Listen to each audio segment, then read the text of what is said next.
Oh, hello there. Have you ever had the experience of starting a new mod pack without prior knowledge, just to lose all motivation to play because of the huge amount of mods? Fear not, my friend. Today I'm scrutinizing the most used mod in modpacks, excluding APIs, libraries, add-ons, tweaks, minimaps, or small enhancements.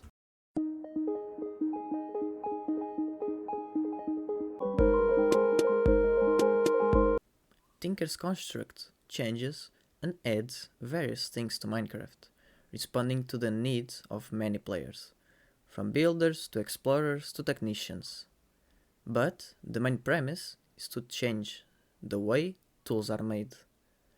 The mod creates a system that increases the complexity, but it also expands the possibilities in many different and better ways. It is well balanced and a great twist in general mechanics of Minecraft. Firstly, when creating a new world, a mellow book called Materials Anew should be in your hotbar. Save it. The first step in advancing the game, after gathering enough wood, is to make a blank pattern, followed by a stencil table, where you craft specific molds from the blank patterns. To find out which are necessary for the tool you wish for, use a tool station. Choose the desired one from the menu on the left and it will show the necessary parts for you to compare and identify. Furthermore, a part builder is necessary, for obvious reasons. To use it, stick a pattern and an applicable material inside to create whatever part for whatever tool you need. Additionally, a pattern chest is useful to store patterns. It dynamically adds slots to itself when any pattern or cast is added. If it contains a cast, patterns cannot be put into it, and vice versa. So, it only ever shows a single empty slot. It is usable from part builders and stencil tables alongside. To finally create something useful out of the created parts, go back to your tool station, click the tool you need in the left menu, insert the 3 parts in their proper place, and voila, a brand new tool ready to be used. Give it a name if you so desire. You might be thinking to yourself, what is the advantage between creating a tool like this over the normal vanilla one? Well, for starters, you use fewer materials to create one. With Tinker tools you can harvest blocks with both your main hand and your offhand. They do not break and disappear.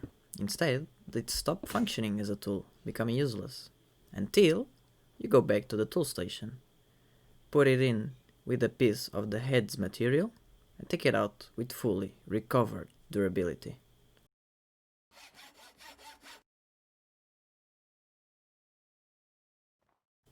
They have better stats and traits, and in the tool station you can effectively upgrade them with modifiers, giving more stats and different traits. Side note, have fun discovering how to create some of them. Now, before I start showcasing advanced stuff, I present more interesting quality of life content. Between a crafting station and a crafting table, the station is superior, because the items inserted stay in place when the GUI is closed, instead of appearing inside your inventory. And they also appear outside of the crafting station, so you know what items you left there. If also placed next to a chest, the chest can be accessed from within the left of the crafting station's GUI. It also works with double chests. With stone rods, you can create stone ladders and stone torches, so you no longer have wood as a limiting factor on how long you go spelunking. There is a new type of light emitting item called glowball that you can throw and it sticks to almost any surface, may it be the floor, walls or ceiling. With a piggy backpack equipped in your hands or in your body, right click any mob to wear it on your head, but careful, you can pick enemy mobs, but they can hit you while on top of you. Wooden rail and wooden rail with a trapdoor can be used as a normal rail, but are much cheaper to make, for they only use wood. And the trapdoor variant lets a minecart with a hopper insert stuff into the block below. You also have fancier item frames. The name says it all, but the special one is the clear one, that turns invisible when you insert an item in it. Punjai sticks deal damage when anything touches it. You can place them on the floor, on the ceiling, or in the walls. Useful in mob farms. With a huge cost benefit, an EFLN was meant to be thrown at anything you wish to get rid of, creating a huge explosion, while at the same time preserving every material exploded. Not useful for killing mobs though, since it deals relatively low damage. A drying rack is used to display items, just like the item rack, but with a special mechanic. When you hang raw food from it, over time they become a jerky version of themselves. You can use this method if you do not want to use a furnace with fuel to cook meat.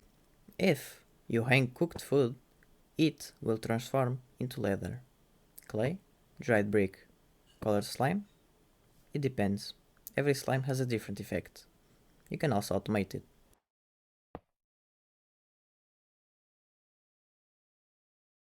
After you mastered everything before, you may evolve from caveman to a medieval blacksmith, learning how to cast, melt, and create tools far more powerful than the non-metal variants. To continue your journey, a smelter is necessary.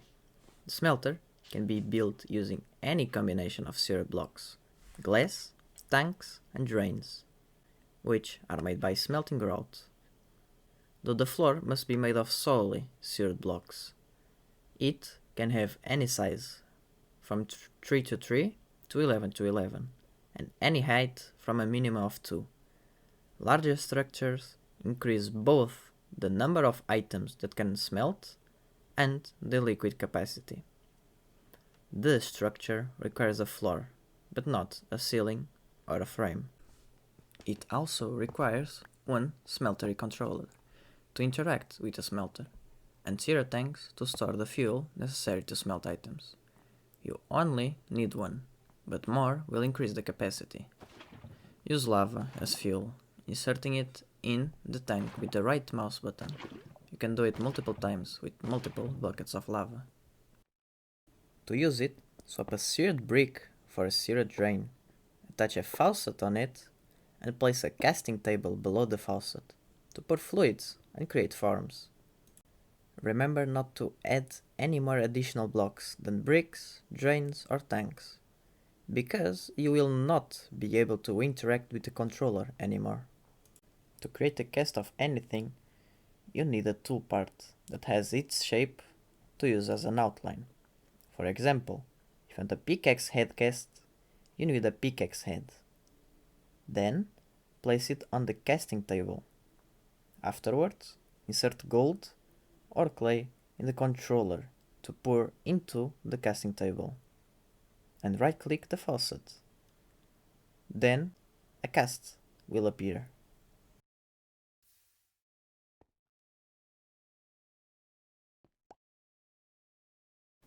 To create your tool part, place the cast in the casting table.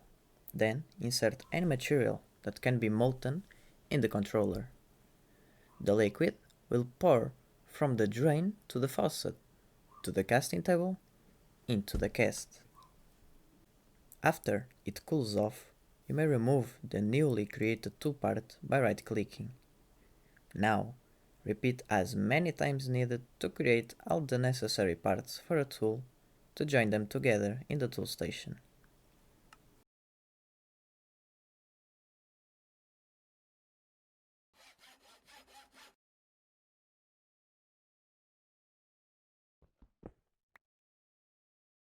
Important side note: if there are multiple liquids inside the smelter, the liquid in the bottom will be used. To remove it, Place a seared basin below the faucet and let it drain.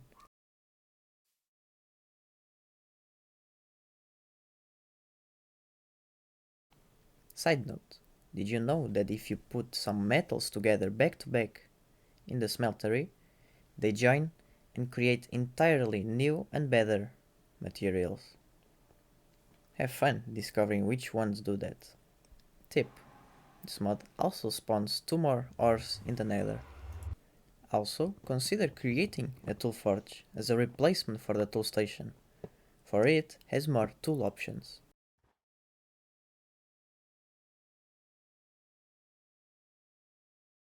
To complete your collection of seared machines, you can create a master furnace called the seared furnace and a giant tank to hold many liquids called the tinker tank.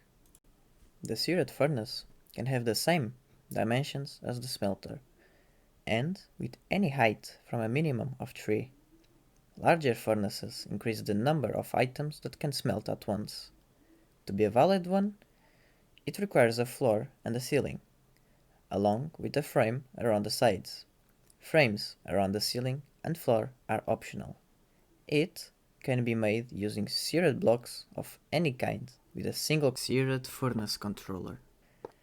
At least one tank for fuel must be present, placed at the edges. The ceiling can be swapped out for slabs or stairs, but otherwise supports the same blocks as the rest of the structure.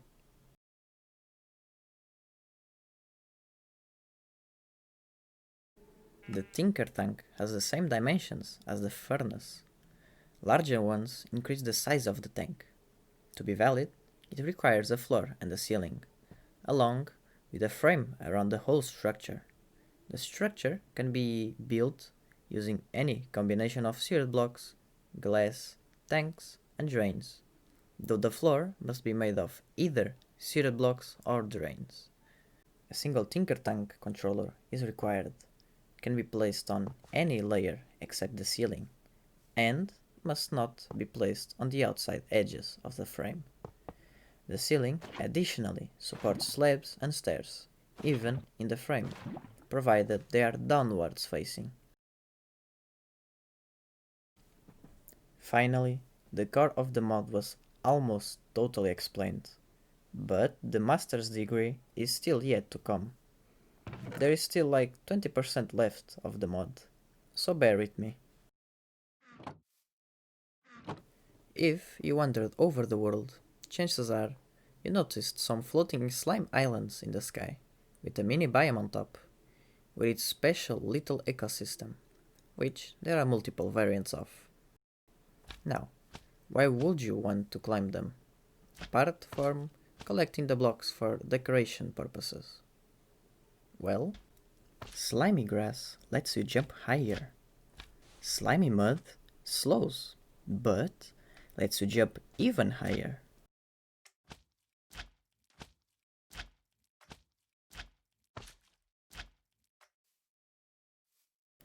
Congealed slime blocks let you bounce forever, whereas the normal slime block will stop you after a certain amount of time.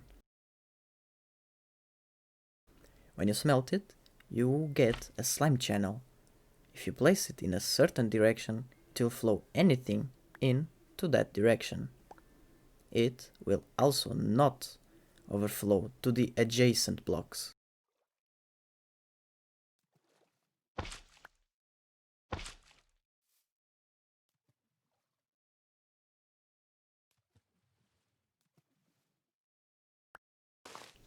The slime sapling, dropped by the slime trees in the island, when planted in slimy mud or slimy grass, will grow again, making them an easy farmable source of slime.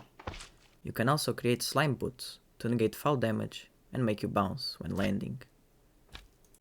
And a slime sling to slingshot yourself through the air by right-clicking the opposite way. These two pieces of equipment form a good combination.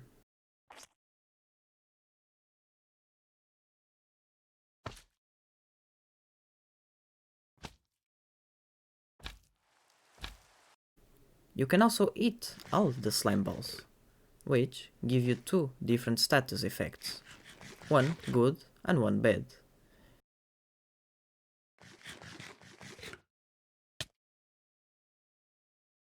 But if you dry them in the drying rack, you get gelatinous slime drops that will remove the negative effects.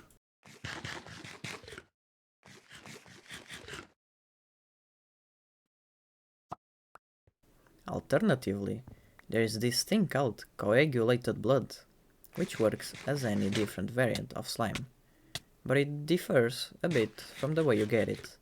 To get it, look for magma slimy islands in the nether.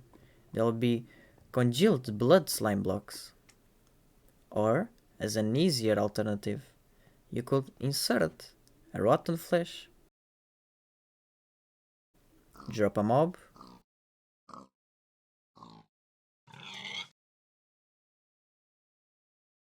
or yourself into the smelter. That way, you insert blood into it, which can create coagulated blood by pouring in the casting table. And for the final part, everything that I did not mention, which is not much. You can create a block variant from the new wars, which can also be used as a beacon base. Clean stained glass is a type of glass that is cleaner than its counterpart. It can also be dyed.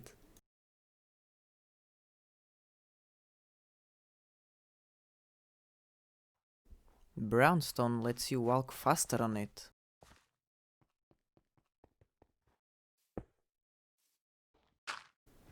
Mud bricks exist in all its variants. There's also lava wood and firewood, which is animated, again with all its variants. I think that this is it, honestly. Let's pray I did not forget anything. But in the case I actually forgot, feel free to tell me in the comments, and I will update the video accordingly. Thank you guys for watching. If the video was useful somehow, rate it, comment your opinion, and subscribe if you do not want to miss any future videos. Off you go now.